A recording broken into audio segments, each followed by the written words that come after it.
para a gente dar início aqui sem delongas.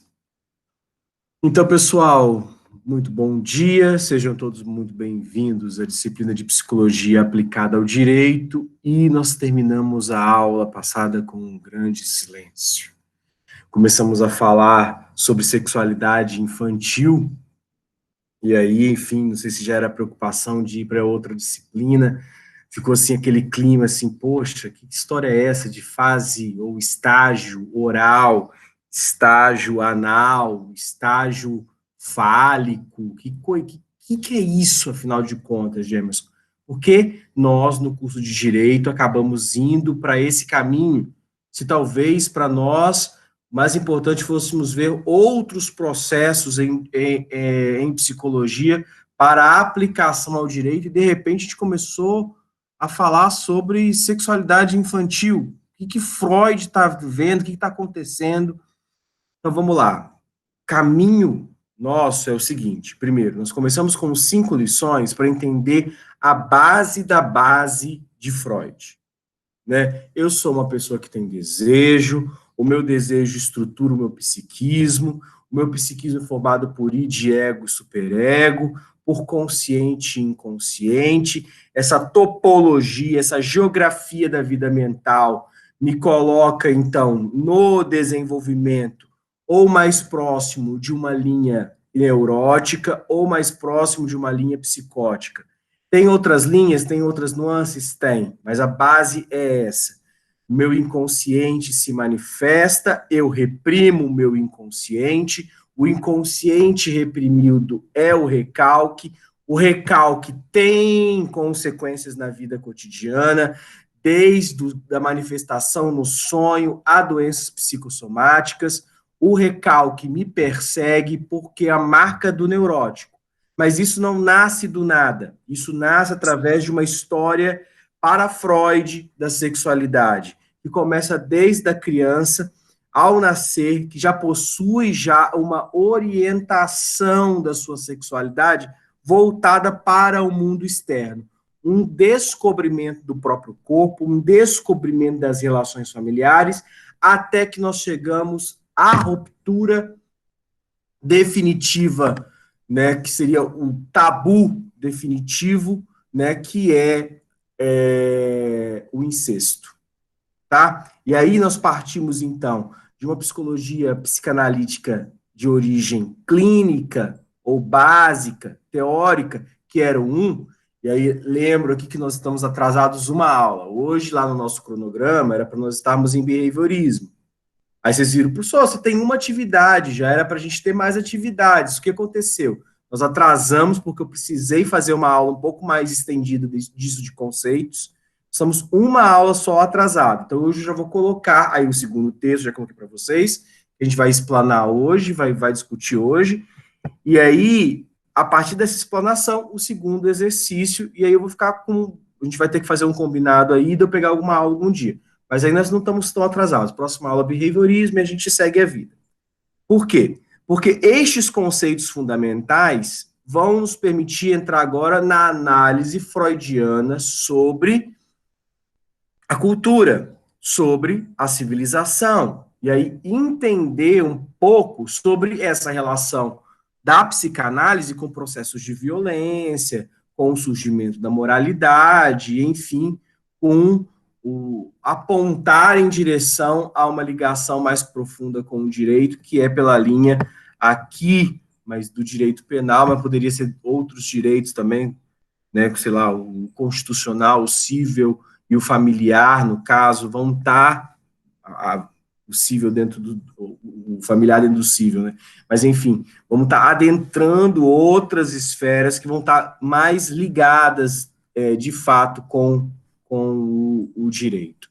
Mas fato é, a partir desse resuminho, eu falei assim, chegamos no Totem Tabu, que é um texto de 1927 de Freud, e aí o mal-estar da civilização e o futuro, né, que são três textos mais sociais de Freud. Queria fazer a seguinte colocação. Ó, nós vivemos hoje um mundo de neuróticos. Pronto. Isso não tem nada a ver com uma crítica, ou vamos falar da polarização do mundo contemporâneo, não se trata disso. A crise da confiança no direito das obrigações, ou os problemas originados pela ordem capitalista e o sucateamento dos indivíduos, né, a superficialização das lutas das minorias. Eu não estou entrando aqui para debater problemas da ordem social, econômica, né, e política, pensando uma culturologia contemporânea. Eu estou pensando desde do sempre. A nossa sociedade nasce como uma sociedade de neuróticos. Esse é o ponto fundamental que a gente queria chegar nisso aqui, até esse momento na psicanálise. Por quê? O que significa? Eu desejo enquanto animal. Enquanto sujeito que possui um corpo, que possui, desde a pirâmide de Maslow, os meus intuitos mais básicos, que é me alimentar, dormir, no caso, ter uma ordem sexual estabelecida, mas enfim, todas essas questões mais fundamentais que são do meu corpo, que são da minha animalidade, que dizem da minha sobrevivência, né? Elas me constituem como um ser desejante. Eu desejo, você deseja, todo mundo deseja. O caminho de Freud, diferente, né, dos iluministas da política, né? Vou pegar o Hobbes também, porque é um pouquinho anterior, mas enfim, da ideia de ter que responder de onde nasce o Estado e o estado de natureza do homem. Todos tentaram responder: o homem é bom, Rousseau. O homem é mau, Hobbes. Ou as concessões que eu vou fazendo em direção a ter um contrato social. E aí, neles, aí eu posso pegar também Maquiavel, posso pegar Locke. Todos esses filósofos iluministas, eles têm uma compreensão de que, bom ou mal, nós somos humanos e que uma hora tivemos que fazer uma concessão para o surgimento de um Estado. As leis estavam ali mais ou menos acordadas, estabelecidas. Claro que estava estabelecido desde o Código de Hammurabi, desde as leis, no momento que a gente tem lei escrita, eu tenho estabelecimento de uma ordem estatal colocada. Não, a questão é o entendimento deste processo também, tá? Mas, enfim, o homem acaba abandonando em todas essas teorias para o contrato social uma natureza. Né? Ou boa ou mal, essa natureza para a sociedade é uma natureza negada. Se eu faço uma análise psicanalítica disso, o que eu tenho? Eu tenho que o negar da natureza é próprio do universo dos neuróticos. Porque eu desejo e me manifesto como um ser de querência, de desejo, de querer, né? E aí eu tenho que limitar o meu querer a uma ordem estabelecida. Essa ordem estabelecida hoje é o sistema legal. Seria um sistema, digamos, maduro. Freud entende isso também. Freud tem um quê positivista, uma ideia de progresso, e entende que a ordem legislativa contemporânea é, a nível social, aquilo que mantém os desejos em ordem, que moraliza pelo recalque o estado natural ou o estado de natureza humana.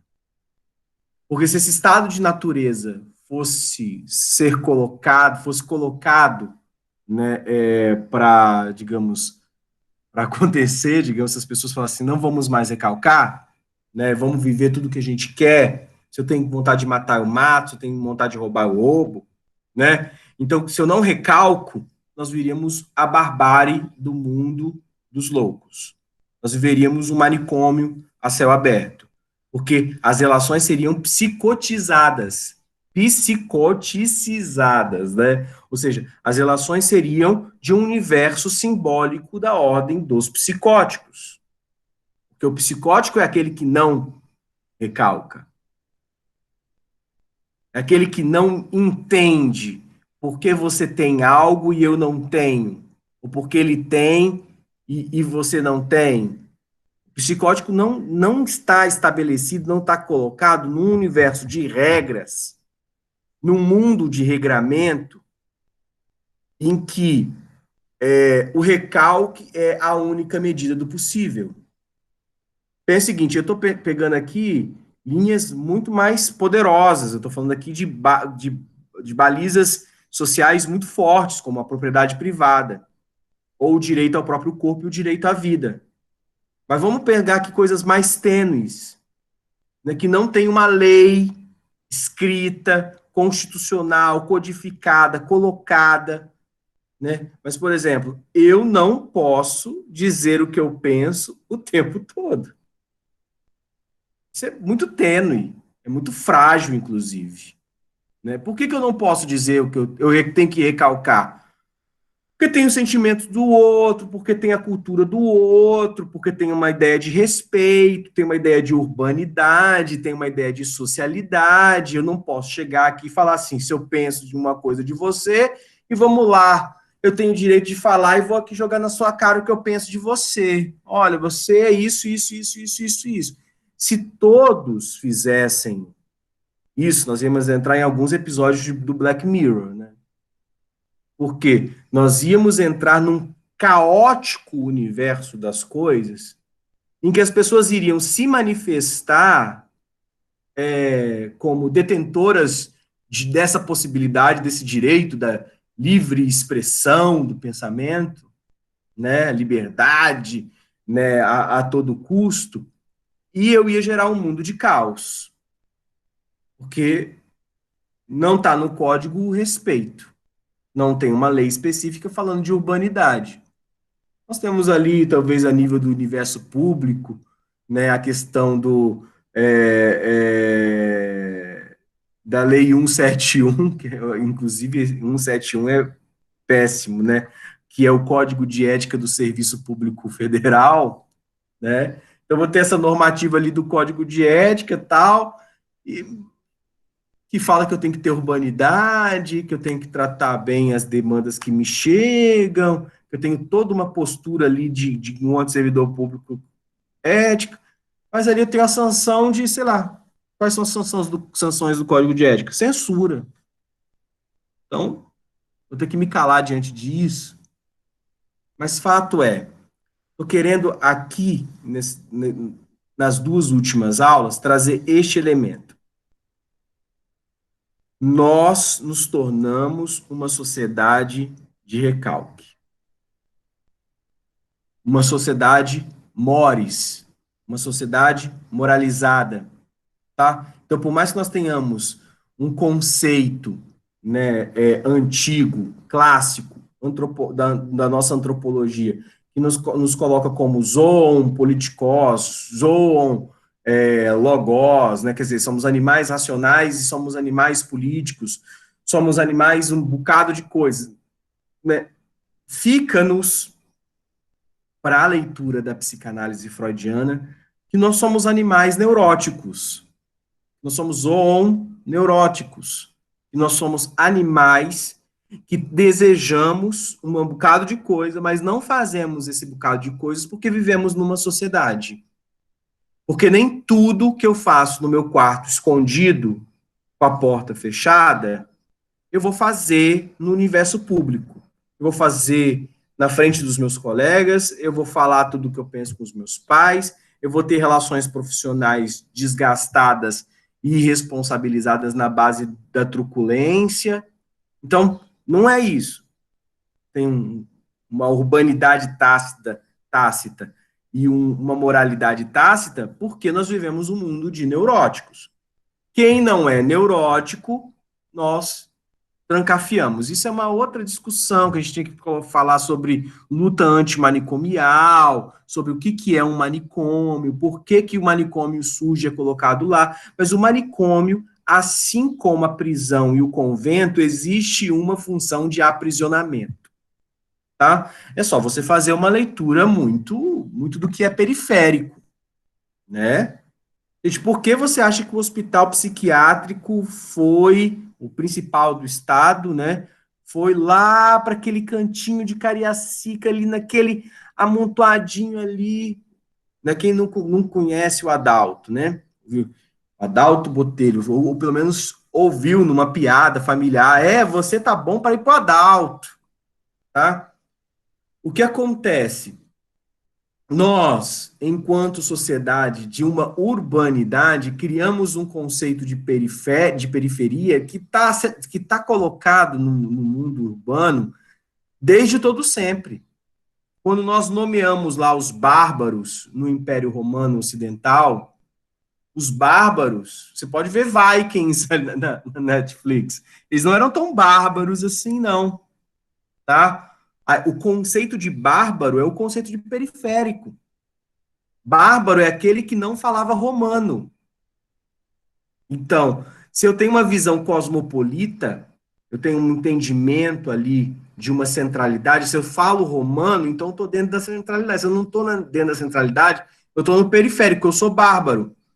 O bárbaro, colocado nas linhas fronteiriças, foram os presídios, os manicômios, os conventos, os lixões. Então, tudo que a comunidade não queria conviver é colocado como bárbaro no universo periférico. Entendeu? Pensa a estrutura da cidade. A cidade tem o palácio do governo nos centros, uma igreja que representa o poder religioso das cidades mais pequenas, nas cidades pequenas, você consegue ver isso com um desenho muito clássico. Em cima do monte, a praça principal, tendo o governo, um símbolo do governo do estado e um símbolo da religião, tá? E aí então o comércio, aí vão os bairros e o desenho destes bairros de acordo com o nível econômico. Gente, você pensa em São Paulo, a coisa tão discrepante assim que o bairro mais rico é chamado de Higienópolis. Né? Claro que tem jardins, tem outros, mas Higienópolis significa o quê? O que é? Higiene. O que é? Limpeza. Significa que o que está fora de Higienópolis é sujo. Polis, né? Cidade da limpeza, cidade do higiênico. Então, existe inclusive uma visão sanitarista disso. Você pega ali o Rio de Janeiro, a mesma coisa. A gente tem ali, gente, o Rio de Janeiro, e desculpa aqui se eu tiver alguns cariocas aqui, mas o Rio de Janeiro é bonito ali, bonito, né? Numa faixa muito tênue, uma faixa muito litorânea, muito demarcada. Tranquilo. Ou seja, Thiago, você não está na Higienópolis carioca.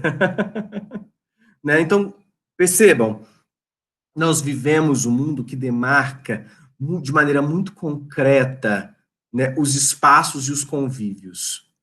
O direito à cidade, o direito ao lugar onde você mora, ele diz também se você é romano ou se você é bárbaro, se você é central ou se você é periférico.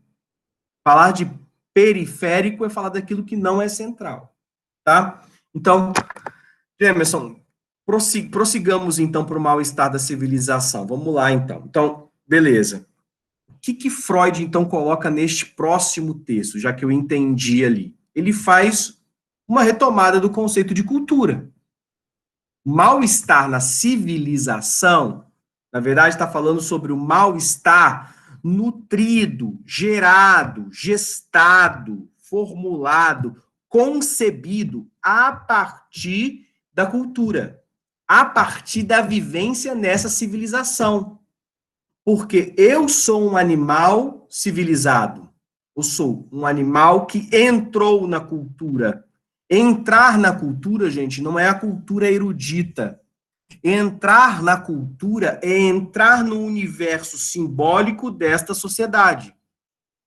Como entrar no universo simbólico? Segundo Vygotsky, a primeira coisa é adquirindo linguagem, né?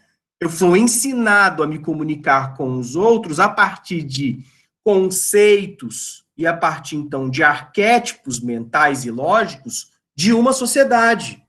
A sociedade me marca como um gado mesmo, me marca ali a ferro quente as marcas civilizacionais, inclusive da neurose.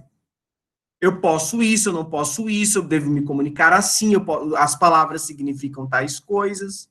E desde muito criança, e aí por isso é importante, inclusive, de falarmos de como Freud entende a chegada do complexo de Édipo, porque vai ser o tótem primordial, inclusive o complexo de Édipo é chamado de complexo nuclear de neurose.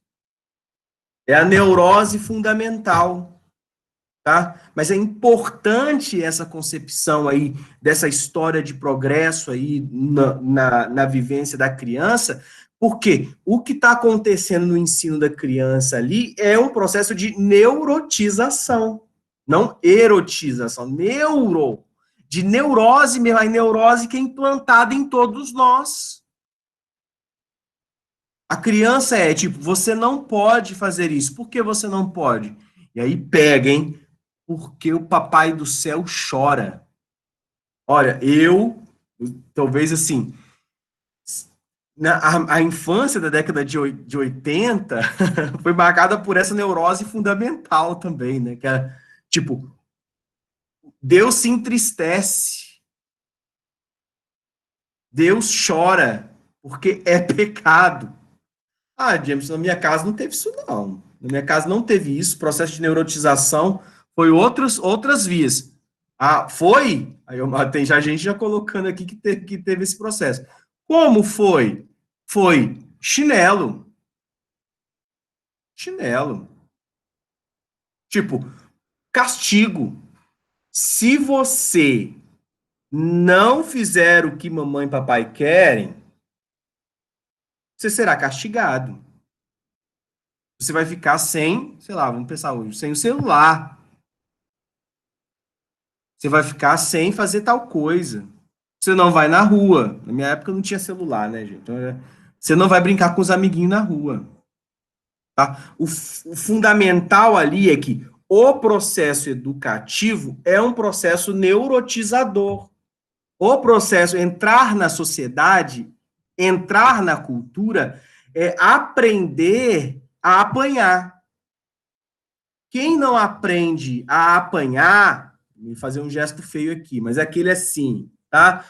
Quem não aprende por essas vias aí, o que acontece? Vai ter que lidar com outra via de limite depois. Inclusive, né, eu já apareci na mídia algumas vezes sendo um pouco contrário à perspectiva da Xuxa ali, e agora ficou famoso agora da psicologia positiva, de que você não pode falar não para criança. De que você tem que argumentar com a criança de maneira positiva para combinar ou convencer a criança de que é melhor fazer alguma coisa. Gente, eu acho isso um absurdo. Um absurdo. Esses projetos de negociação. A criança precisa do não.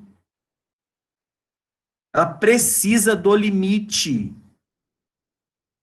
Pai que educa só pelo sim, uma hora vai ver o que vai acontecer. Tipo, o não, ele é fundamental para o estabelecimento dos limites, porque a criança, ela pensa que tudo é dela, o universo é dela, as obrigações todas são em direção a ela, a pessoa só vivem para ela, né? E aí nós vamos construindo gerações pouco frustrativas, ou que lidam muito mal com a frustração, porque não passou por um processo de neurotização adequado. Então se entende que tudo é dela, que o mundo é dela, esse pequeno rei, esse pequeno herói, esse pequeno menino sem limites, vai achar que o mundo tem que ser moldado a partir da sua imagem e semelhança, a partir do desejo dele, a partir dos interesses egóicos dele, a partir do id dele. E não é isso que acontece. O pacto civilizacional nos provoca naturalmente mal-estar, né? Thiago mandando ver no Sanduba mesmo, né, Sofia? E eu aqui. Todo mundo tá vendo você, Thiago, mas não esquenta a cabeça não, velho. Manda ver aí. Eu só tô com inveja mesmo, né? Assim, eu tô aqui neurótico de inveja, entendeu? Mas vamos lá, tranquilo, tranquilo. Olha lá, se compadeceu. Mas o não é importante porque essa produção do mal-estar, ela é fundamental para que eu não ache que posso tudo. Quem acha que pode tudo é o cara que acha que vai beber e pode dirigir. Ele minimiza o poder do Estado. Ele diz que é só por hoje, que ele bebeu pouco. Ele vai encontrando um bocado de desculpas porque a estrutura egóica dele ainda flutua num narcisismo em que ele acha que aquilo ali não é para ele. Que o álcool bate menos nele do que todos os outros. Vocês percebem como esse poder, o poder da entrada na cultura, ela é importante?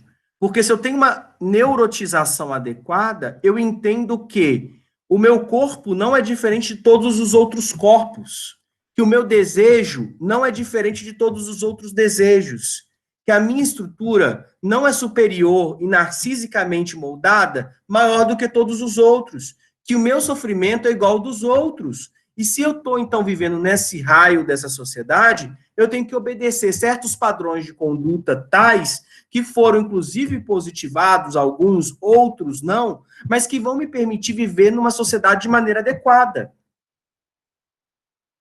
A ruptura com a ordem social estabelecida se dá justamente quando esse processo de neurotização ele não é adequado. Porque a pessoa pensa que ela pode fazer alguma coisa, porque ela está anistiada por um certo poder psíquico, que ela já está perdoada por aquilo. Eu posso dar um exemplo de você que fala assim, porque eu estou na pandemia, eu posso então me dar tal coisa. A gente trabalha com o circuito de recompensas. Vou falar um pouquinho mais do circuito de recompensas na próxima aula teórica, que é do behaviorismo, mas a gente tem essa predisposição ao desejo de ser recompensados por uma coisa que a gente está fazendo, aspas, está sendo castigado, alguma coisa. Então, eu falo assim, então, eu me abono, eu me anistio de certas condutas. É só um batom dentro da Americanas. É o desafio. Eu tenho que ir lá, sei lá, é só aquilo ali, é muito pouco. Entendeu? Mas você vai começar a perceber, conversando com pessoas que cometeram crimes, que a maioria, ou se penaliza fortemente por aquilo, ou se anistia, criando um conjunto de justificativas dizendo por que ela fez aquilo ali. Olha, eu matei tal pessoa porque eu vivo uma vida ruim, porque eu estou numa situação ruim da minha vida, eu fui roubar, ela reagiu, eu tomei um susto, eu matei. Mas não tem problema não, aconteceu. Se eu tivesse uma vida melhor, eu procurei emprego 3 anos e não encontrei. Minha família passando fome, eu fui lá e fiz mesmo. Então, assim, todas justificativas, se você for olhar de um ponto de vista mais profundo, você vai falar, poxa, e se eu tivesse numa situação ruim dessa também, será que eu não cometeria a mesma coisa?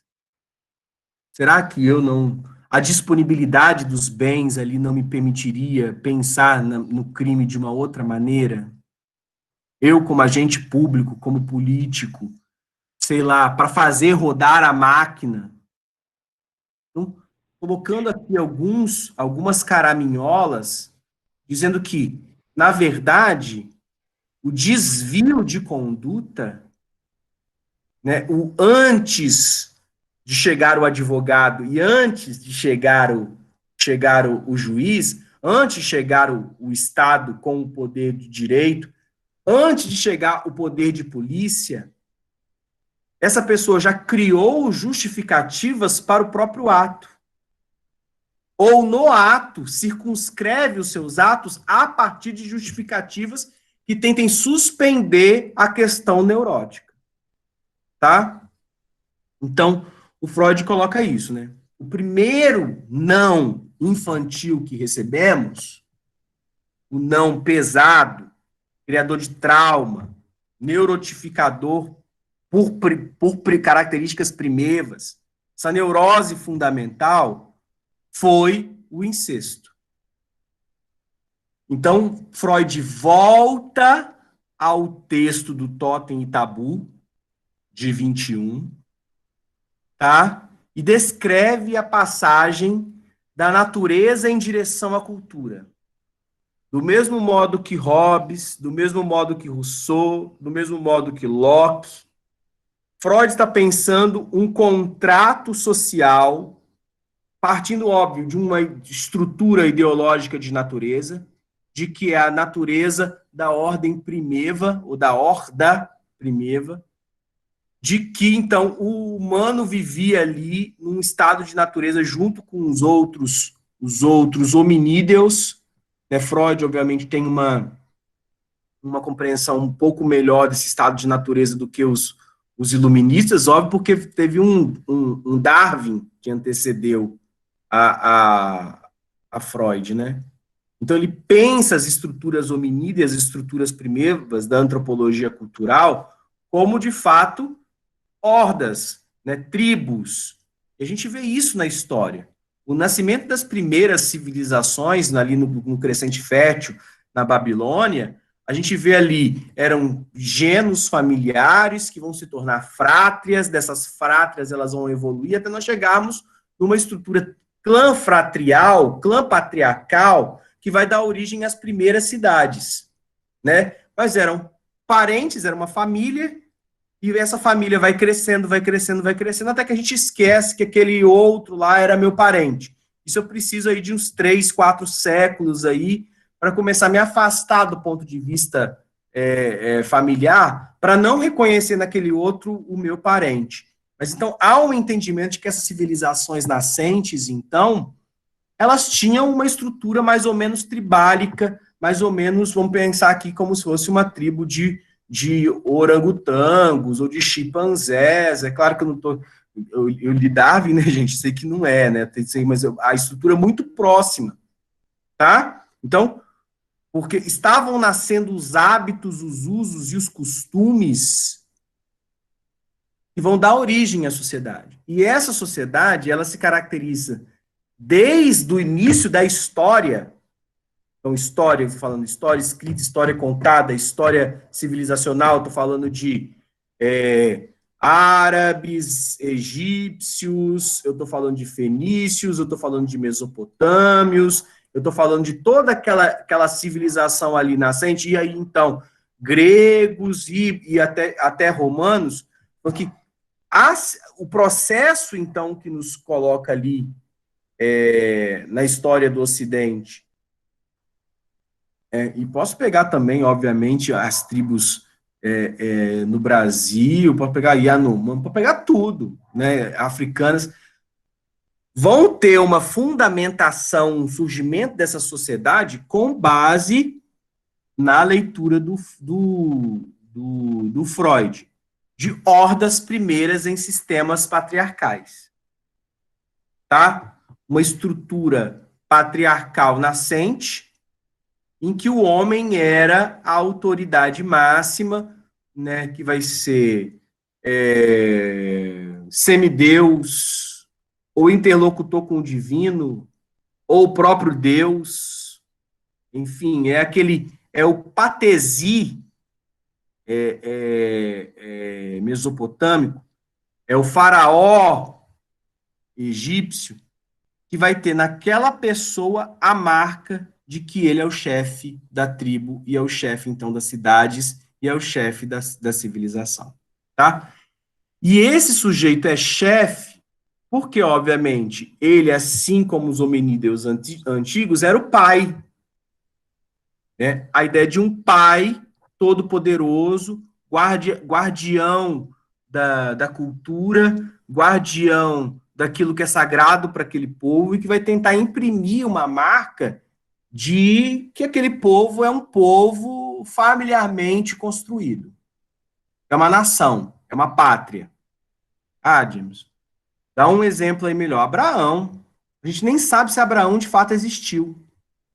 Mas Abraão marca toda a civilização ocidental, né? De Abraão nasce o judaísmo, o islamismo e o cristianismo, da figura de um patriarca, de um pai todo-poderoso e que estabelece regras.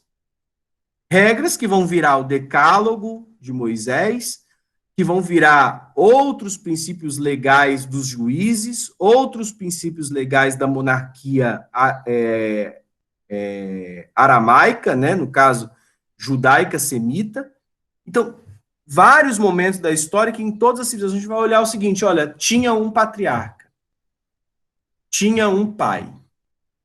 A ideia de Freud é que uma hora, mas lá no primeiro, lá antes desses patriarcas, mesmo lá quando a gente não tem história ainda para contar, esses pais, eles se tornaram pais porque o pai possuía todas as fêmeas e esses filhos aí, como se fosse um National Geographic mesmo, né, tiveram então que desafiar o pai.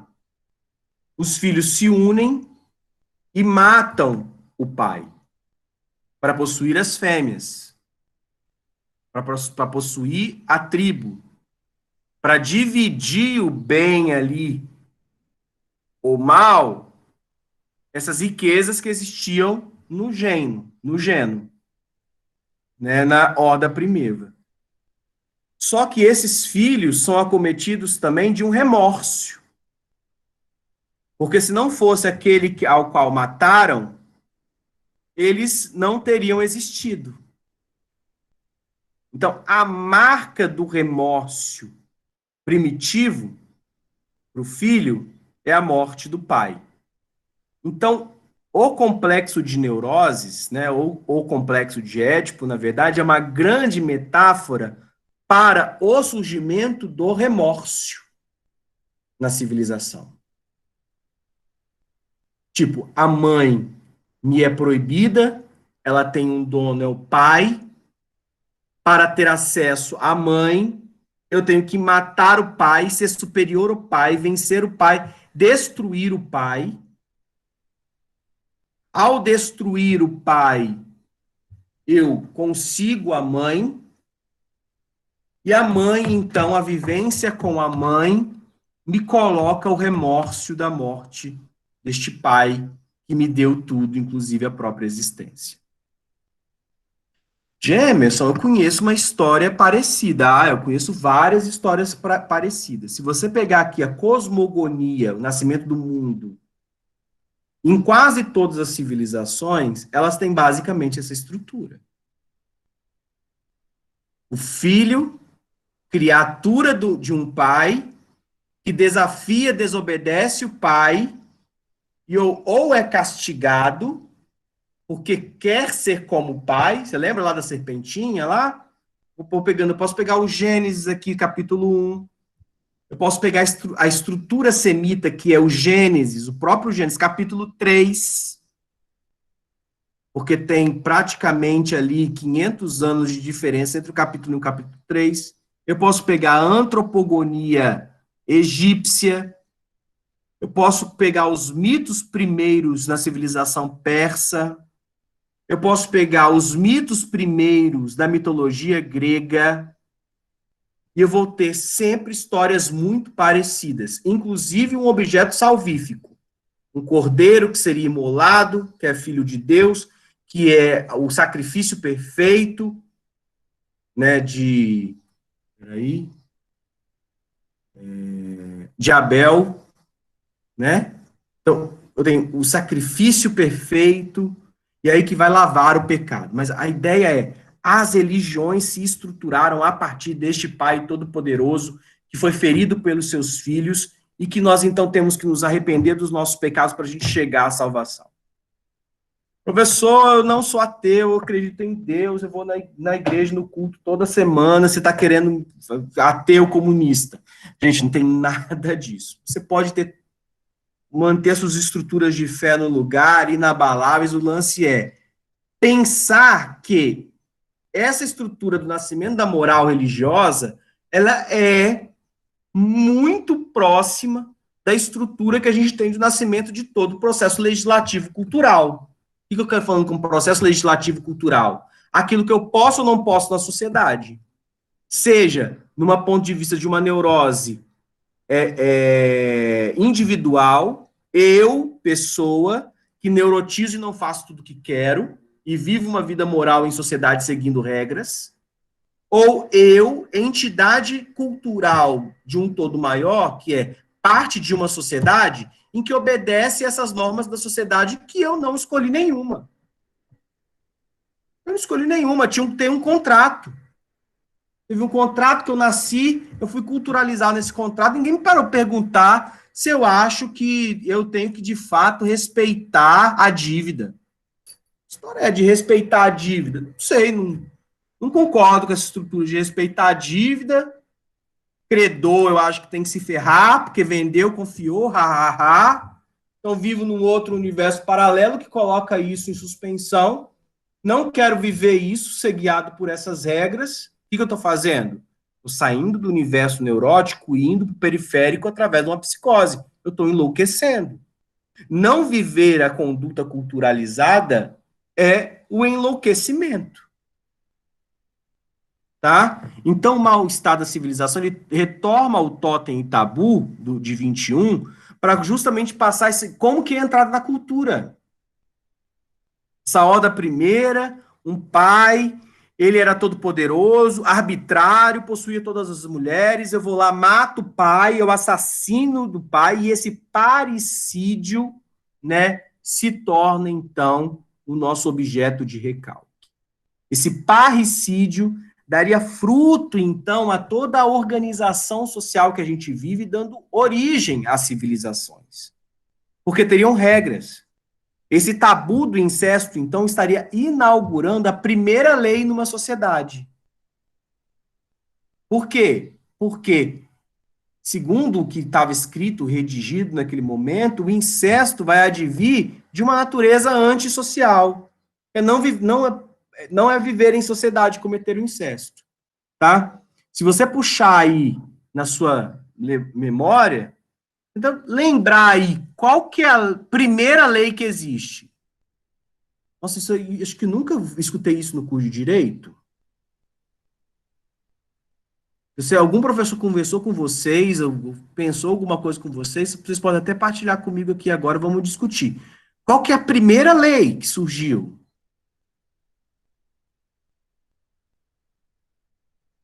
Primeira lei, histórica, primeira lei.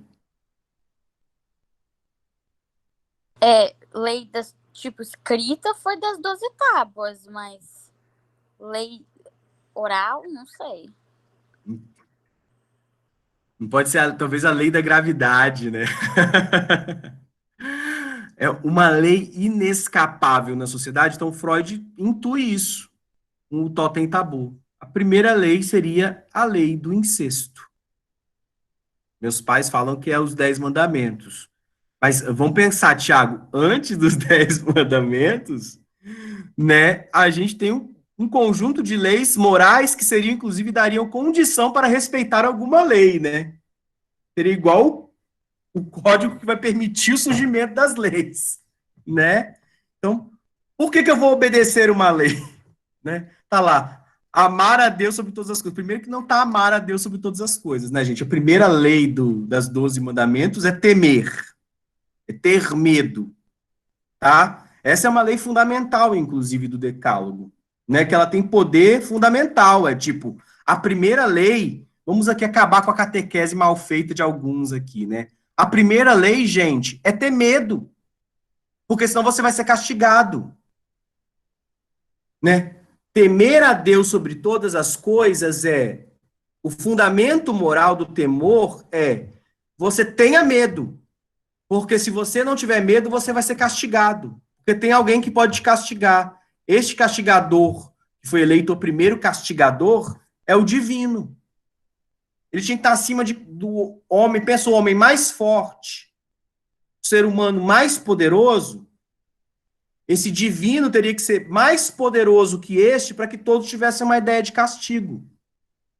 Então, na verdade, os 10 mandamentos, né, Ana Júlia? Então, ó, vamos aqui, ó. O primeiro mandamento é tema, porque o medo cria circuitos de obediência. Gente, isso é fundamental. Se eu não temo a polícia, se eu não tenho radar, vamos pegar aqui o radar. Se eu não tenho radar, eu meto pau. O que é normal o ser humano fazer? Ser humano motorista, os ser humanos motoristas, né? Vamos pegar aqui, ó. O que é o normal do ser humano motorista? Tem uma via de 60, ele anda a 80 e 100. Ele é 60 quando? Quando ele vê o radar. Ou ali na principal, ali na Rodossol, né? 80. Chego perto do radar, diminuo, reduzo. O radar, na verdade, gente, é um princípio categórico moral de vigia que coloca, se você passar aqui, você vai receber uma multa monetária grande, você poderia fazer várias coisas com esse dinheiro, tomar todos os sorvetes, né, poder fazer várias coisas legais, tomar todas as cervejas, e você não fará porque você não obedeceu. É o temor. Temo radar sobre todas as coisas, motorista. Né? Tema a polícia sobre... Tema a câmara de segurança lá na loja de conveniência. Tá?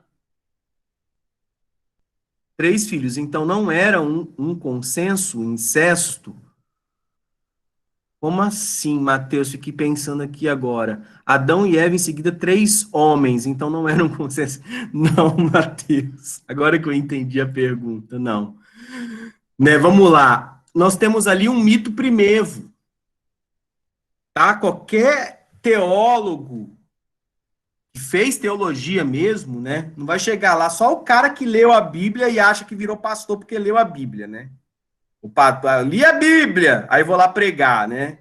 Tipo, mas Adão e Eva é Adão, o primeiro homem, Eva, a primeira mulher. Não existiu um Adão e uma Eva.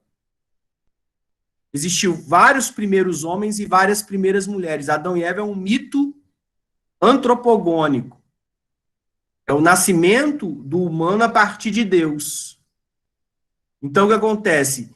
3 homens aí, na verdade, é para contar a historinha, né? É para contar que Caim não fez o sacrifício perfeito de Abel, aí teve a morte de Abel, e aí o nascimento depois dos povos. É igual os filhos de Jacó, né? Por que eram 14 no final, depois foi 14, né? Mas a ideia era mostrar o surgimento das 12 tribos, né? A relação boa com o Egito, com José e Benjamim para gerar o problema ali, a terceira história de Jacó, né? Que é o castigo dos irmãos, tá? Então, o que nós temos, na verdade, são mitos primevos, mitos originários. Então, o incesto não era consenso. Na verdade, o incesto é uma lei fundamental. Tá? Então, vamos lá. Freud deixa evidente, então, que a cultura produz mal-estar na humanidade. Né? Porque se eu sou contrariado, se eu sou forçado por leis a não fazer certas coisas e fazer outras, isso me produz um mal-estar. Isso porque há uma contraposição muito clara entre a civilização, estar na civilização, e aquilo a que eu sou exigido pelas minhas pulsões, pelos meus desejos. Não dá para conviver bem os meus desejos e viver neste mundo. A civilização, a sociedade não está muito aí a favor.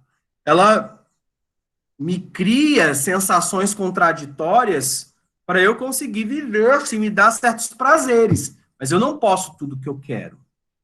Eu vou me guiando ali, né, por outras ordens, né? Eu não posso possuir todas as mulheres.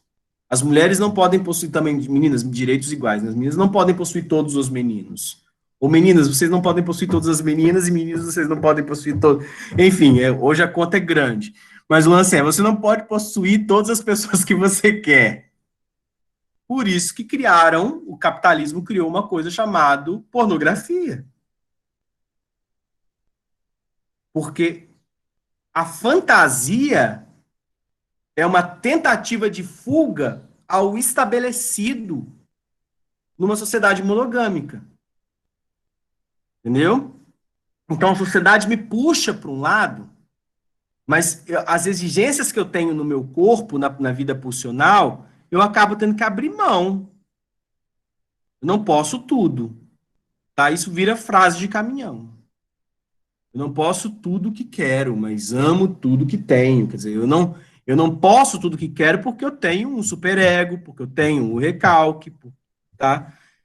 Mas esse sacrifício para viver em sociedade acaba gerando, obviamente, sequelas psíquicas, tá? Eu vou ter que abrir mão, por exemplo, da minha inclinação natural à agressividade. E este é um ponto também importante, porque eu tenderia a conseguir as coisas por intermédio da luta. Então, eu tenderia a viver uma sociedade que fosse mais próxima dos nossos corpos através de uma inclinação agressiva, selvagem, mas as normas dessa civilização vão impedir que esses impulsos ocorram. É claro que eu vou criando aí costumes e maneiras para canalizar essa agressividade. Eu gero o circo da luta, eu assisto debates e lutas, né? Quer dizer, dentro do octógono, dentro do ringue, a gente tem copiado ali algo do Coliseu, né? Que tinha na rinha de galo, que tinha na tourada, que é o espetáculo do sacrifício, o espetáculo da luta. Deixa eu ver aqui, Simão coloca na visão de Bauman, temos a utilização do medo na sociedade pós-moderna como meio de justificação para medidas punitivas maiores e mais severas. Ah, com certeza, Simão. A questão é que eu estou mostrando aqui que essa leitura do nosso polonês aqui, do Bauman, é uma leitura a partir de Freud. Porque o recalque, na verdade, é este elemento amedrontador que vai impedir que eu cometa coisas que vão ter outras punições maiores. Então, na verdade, eu vou reduzindo a minha agressividade no mal-estar da civilização, né? Eu vou reduzindo a minha agressividade para não sofrer ascensões do exercício desse puro querer. Tá? Eu vou diminuindo também os meus impulsos sexuais, eu vou diminuindo, né? Eu vou liberando a satisfação pulsional apenas de maneira parcial. E aí, então, o que nós temos, segundo Freud, é que todo o ser humano, na verdade, e as suas tendências destrutivas acabam abrindo mão disso daí por conta da vivência em sociedade, por conta do processo neurotizador. Tá? Nós, a grosso modo, teríamos uma natureza, e aí Freud é pessimista, tendentes à destruição, à não vivência na civilização, ao não desejo de sociabilidade, tá? E a luta, então, da civilização para tirar essa liberdade do indivíduo tem que colocar alguma coisa no lugar. E coloca no lugar a comunidade e a vivência social para tentar garantir que nós não enlouquecemos. Tá? E aí eu recomendo para quem falei do livro do futuro, né? O livro do futuro é o futuro de uma ilusão. Quem quiser tá gostando desse papo, pode dar uma olhada nisso, no futuro da ilusão. Essa humanidade, suas características antissociais, doentias, pulsionais, vão ser manifestas lá. Né? Freud não tem uma visão boa do nosso futuro, né? Que a civilização permaneceria eterna, não, que o estado de guerra entre esse ser humano e o processo civilizacional se manteria eterno, ad infinito mesmo. Nós nunca estaríamos satisfeitos com a vivência da sociedade, tá? E aí, né, ainda no futuro da ilusão, e aí eu acabei fazendo um pouco de uma crítica, que quando faço a questão, faço uma análise de uma digressão histórica para o surgimento das religiões, porque Freud coloca nisso, né, que essa imagem conservadora proporcionada, possibilitada pela religião, né, ela se dá por conta de um desamparo infantil na busca de sua maioridade intelectual e cultural. E aí, então, nós precisamos dos seios religiosos para nos amamentar. Essa é uma visão de Freud, né, para que nós consigamos viver em sociedade. Né? Eu tenho uma esperança de que vai ter uma coisa depois, que vai ter um mundo melhor, porque eu tenho medo da efemeridade, da incompletude. Então, a ideia de que eu vou morrer, né, de que eu não sou eterno, de que eu sou humano e que vou morrer, me prediz ou me coloca a necessidade de ter alguma coisa que eu vou viver depois. Tá? E aí, então, para Freud, a civilização ela funciona como esse desamparo infantil aí, e aí tem um pai zeloso que me protege, que me ama, mesmo com as minhas quebras morais, mesmo diante dos meus pecados, e aí então eu vou chegar no momento que eu vou gozar eternamente, vou viver a felicidade plena no seio do divino, tá? Freud coloca aqui, para algumas pessoas essa explicação basta. E aí, beleza, a sociedade vai estar guardadinha ali, entendeu? Vão cometer os seus pequenos crimes, os seus pequenos delitos, mas vão lá pedir perdão e vão estar ali todos no aprisco ali, arrumados, a gente vai conseguir viver em sociedade. Agora, outros não, vão fregar assim, Deus não existe, Deus não funciona para mim com esse temor para eu não cometer os crimes que eu tenho que cometer. E aí, então, Freud coloca que vai existir a necessidade, no mal estado da civilização, de outros controles, de outros sistemas parecidos com o sistema religioso, inclusive, mas para conseguir criar freios, um sistema de freios e controles para que a gente consiga viver em sociedade, tá? E aí, então, por exemplo, o sistema legal, legislativo de um Estado, ele tem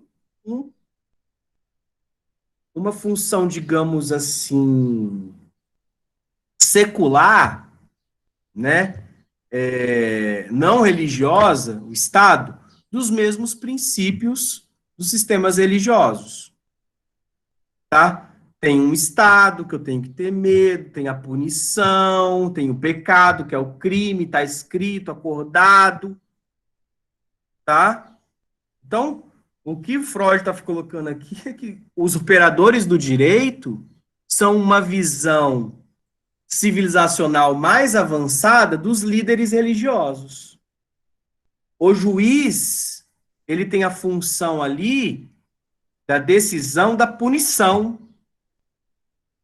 A polícia, enfim, é a marca do castigo para aqueles que não se sujeitarem à vivência social, tá?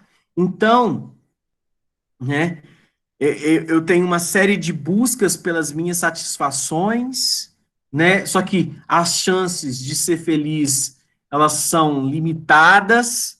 Essa felicidade é algo que é buscado por todos, só que é uma existência apenas conceitual, subjetiva. Não dá para dizer que alguém vai ser feliz porque tem A, B, C e D.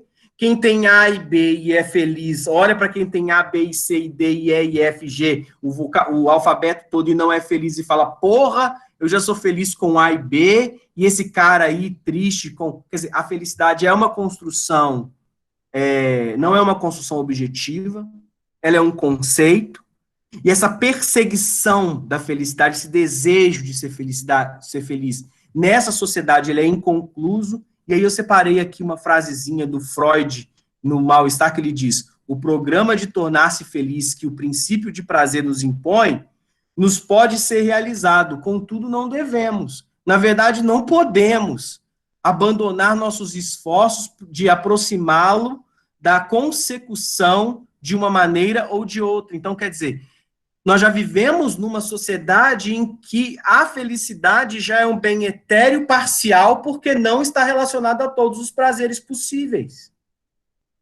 Então, o recalcar já é viver numa sociedade que não seria, em que eu, enquanto indivíduo, não sou plenamente feliz, porque não posso todas as coisas. Ah, professor, não é bem assim. Eu estou muito satisfeito com isso de não poder todas as coisas. Então, por que você vai na terapia e fala que o desejo que você quer é ser completo, pleno? Eu recebo de demanda no consultório por essa necessidade de completude, necessidade de paz, esse sentimento de plenitude.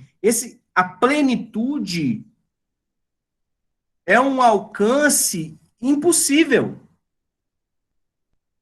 tá? Sim, sim, Simão. Um medo de uma asepsia, sim, perfeito. Vivemos em. Sim, perfeito, perfeito. É isso mesmo, gente. Então, essa plena satisfação dos meus desejos, a felicidade, seria algo alcançado como promessa apenas numa sociedade divina.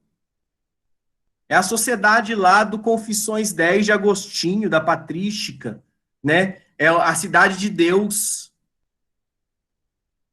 Porque nunca plenamente nessa sociedade nós vamos ter, inclusive no sistema de produção de riquezas que nós temos, a satisfação de todos os desejos. Tá? Se fosse assim, as pessoas não iam querer guardar coisas. Tá? Pensa o cara mais rico que você conhece. A pessoa mais rico, mais rico, mais rico, mais rico que você conhece. Ele quer ser mais rico ainda. Porque quando ele tiver um barco, sei lá, com 30 pés, depois disso ele vai querer um barco com 40 pés. Ele vai querer ter 2 barcos. Ele vai querer ter um barco para não sei o... Como se ele vivesse no barco. Então, nós vivemos nessa sociedade. Meus queridos, é difícil dizer o seguinte, mas aí, recalque. Você não vai, na sua curta vida, você não vai. Se você coloca o seu sarrafo lá muito no alto dessa felicidade, você não vai ser feliz nunca, porque esse sarrafo é inatingível. Eu não coloco a minha felicidade em sarrafo nenhum. Eu vou ser feliz quando eu.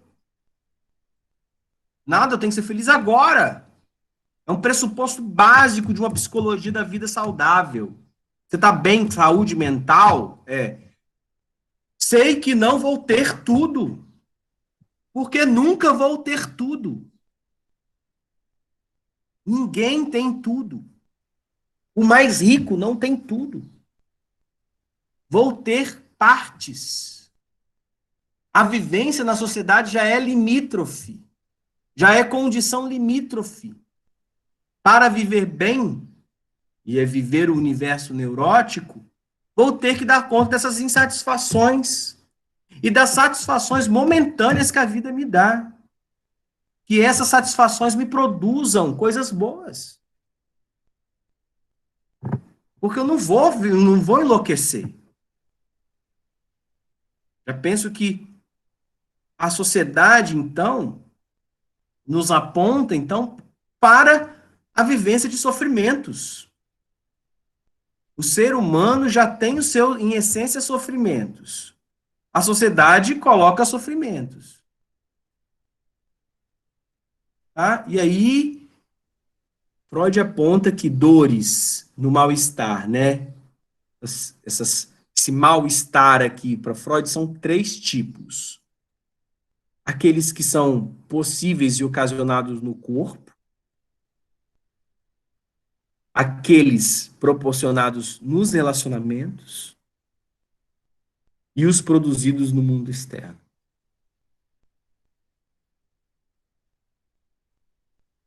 São as pessoas que a gente nem conhece e que já nos produzem sofrimento. No corpo, olha, se vocês conhecem pessoas que estão 100% satisfeitas com seus corpos, você dá para ela o prêmio de pessoa mais bem analisada, pessoa bacana, independente, liberta do mundo. Você pode pegar e dar uma estatuetazinha assim para ela e falar assim: por quê? Viver é amar-se, mas negar o corpo. Ninguém está satisfeito com 100% ou com sua aparência, ou com as suas ansiedades, ou com seus traumas. Cara, a gente sempre fala assim: se eu pudesse, eu mudava tal coisa. Se eu pudesse, eu aumentava isso. Se eu pudesse, eu tirava isso. Se eu pudesse, eu fazia, mudava a cor disso. A gente não se satisfaz com o corpo. E não só a imagem do corpo, os efeitos psíquicos do corpo. Eu queria ser uma pessoa que não se irrita tanto. Eu queria ser uma pessoa que dorme mais. Que gostaria de ser uma pessoa mais sexualmente ativa. Eu queria ser uma pessoa, quer dizer, o corpo, só o fato de estar dentro de um corpo, já me produz mal-estares. Porque eu tenho que reprimir e eu não tenho tudo que gostaria de ter. Então, eu tenho desequilíbrios, distúrbios deste corpo. Os relacionamentos com as pessoas também me produzem mal-estar. Família, então, irmão, namorado, namorada. Vou tendo que, sabe, tipo, a pessoa para viver feliz, ela tem que ter uma saúde mental excelente mesmo. Tem que falar assim, gente, não é outra coisa. Abra uma concessão, tem que ser dialogado. Você abre a sua concessão também, porque disso aqui eu já estou reprimindo demais. Imagina, a vida da pessoa, uma repressão para dar conta de viver aquele relacionamento. E aí já vou fazer aqui a marca do psicólogo, né? Sempre numa aula nossa que eu dou uma aí para as pessoas fazerem uma reflexão sobre as suas vidas amorosas e os relacionamentos, né? Vou fazer essa. Se você está com uma pessoa em que você tem que fazer só concessões para você viver com essa pessoa, e a pessoa não faz concessões para viver com você, dá linha, tá? Dá linha, dá linha, dá linha, dá linha. Só você vai fazer concessão? Só você que tem que se. O Natal nunca é na sua casa. Não sei o que. Entende o que eu estou falando? Se nada é do jeito que você. As saídas são todas naquilo que ele quer, que a outra pessoa quer. O filme é ele que escolhe, ela que escolhe. Tudo é o outro, tudo é o outro, desejo do outro, desejo do outro. Quer dizer, parece que só você recalca, né? Tipo assim, vamos no japonês e italiano. Você fala italiano, a pessoa fala japonês. Aí vocês só vão no japonês. Rapaz. Pensa aí, Davis. Pensa aí. Foge, Bino. Foge, Bino. Entendeu? Então, vamos lá. Então, nós vivemos num mundo, então, que porque nós não temos todas essas coisas, é colocado em nós um sentimento de culpa danado, porque a gente pensa, isso no mal-estar da civilização, né? Que nós somos o culpado disso. Essas tensões entre ego e superego, né? Essas tensões do recalque para viver em sociedade, a gente acaba colocando a culpa, tenta colocar a culpa primeiro em alguém, uma autoridade exterior, tá? Mas a gente acaba geralmente pegando mais pesado com o nosso próprio superego. O culpado é o outro, que acontece muito. A culpa é dos outros, né? Vamos lembrar aqui do Sartre, é posterior a Freud, mas ele fala isso também com base no Náusea, né? Que foi construído a partir dos textos freudianos, que é o culpado é o outro, tendo a culpar os outros. E, obviamente, me culpar o meu superego por ser tão forte, ou, enfim, me deixar com tanto medo. Então, nós vivemos na história da cultura, na vivência em sociedade, uma cultura de culpa, né? E que aí, então, nós viveríamos patologias comunitárias, nós compartilharíamos as nossas doenças psíquicas neste mundo, e nós nos tornamos, então, grupos neuróticos dentro de uma cultura de dominação. Tá? Agora, o lance é, qual o caminho, então? Qual que é o caminho? O que seria viver bem? Suspender, então, a cultura e a civilização? Suspender os artefatos culturais, a gente tentar viver uma outra sociedade? Nietzsche apontava para isso. Só que a gente vê que não seria uma boa coisa, uma boa resolução. Tá? Freud dá o seguinte trato com a gente. Ressignifique. O caminho da ressignificação, de dar novos significados ao que se passa. Para os neuróticos que não cometerão crimes. Essa ressignificação, ela tem que ser ensejada, encaminhada para satisfações possíveis.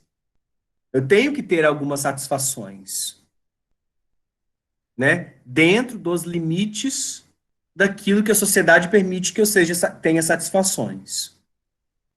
Para os neuróticos que não vão cometer crime, quer dizer, que vão cometer crime. Esses neuróticos, eles não conseguiram ressignificar a vida e cometeram os seus crimes tentando, então, fugir deste medo da autoridade, esconder da autoridade, pensando que a autoridade não vai me pegar, ou acolhendo a punição como algo possível. Vou terminar a aula com uma reflexão em cima disso que eu fiz ontem na TV. A Juliana me perguntou, né, do Fala Espírito Santo, né, o que levava o menino para o tráfico, por conta daquilo que foi noticiado ontem, né, da chacina dos meninos na ilha lá, na América. Assim, a família sempre fala que esses meninos são muito bons no universo da casa, né? Por que eles vão, afinal de contas, para a criminalidade? Eles fazem uma troca. Muito simples. Ele pensa, eu vou ter mais 30 anos, 40 anos de uma vida miserável, às vezes não conheceu nem o pai. Família, às vezes, a gente tenta aqui, famílias que ficam tentando fazer árvore genealógica, quando muita pessoa lembra, a família é até a avó. São famílias muito maternas, né? Não tem bisavó, esse negócio de bisavó. Meu, meu antecessor, que era lá o tataravô. Não existe isso, tataravô, bisavô. Tem tia, primo, quando muito. Então, são famílias muito fragmentadas. E aí ele já vive numa situação periférica e ele se convenceu de que a situação periférica não é a melhor. Estou pensando aqui lá no tráfico. Pode poder pensar outras tantas, tá? Fala assim, porque está fazendo um corte social, poderia fazer com um crime de colarinho branco. Pensar, mas aí uma leitura behaviorista é melhor. Mas enfim. E aí então eu olho para aquilo ali e falo assim, eu não vou querer 40 anos de uma vida ruim. Porque eles me falam lá que se eu trabalhar muito, eu posso vir a ganhar 2 salários, 3 salários. As condições das políticas públicas são tão escassas que eu não vejo essa possibilidade de avanço.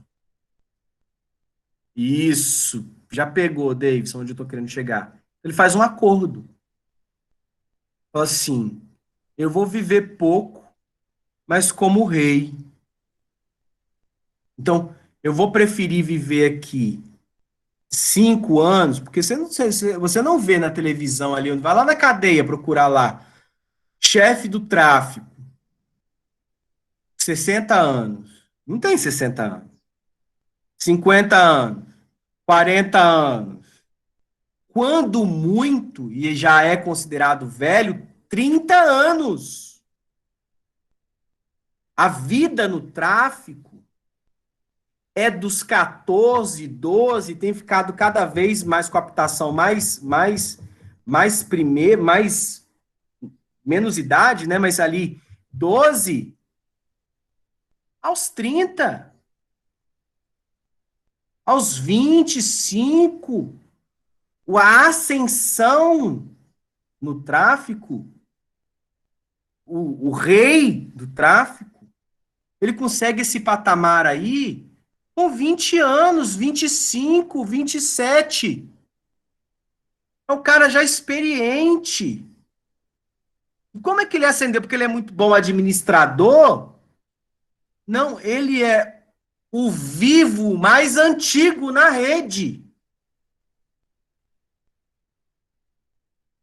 Ele é o vivo mais antigo. Ah, mas aí, Gleberson, o Elias Maluco, pelo amor de Deus, né? Elias Maluco não era traficante. Elias Maluco tinha todo um ensejo ali do que era a banca, que era o bicheiro, que era a relação que tinha ali, né, com outros crimes e que acabavam tirando ele da boca.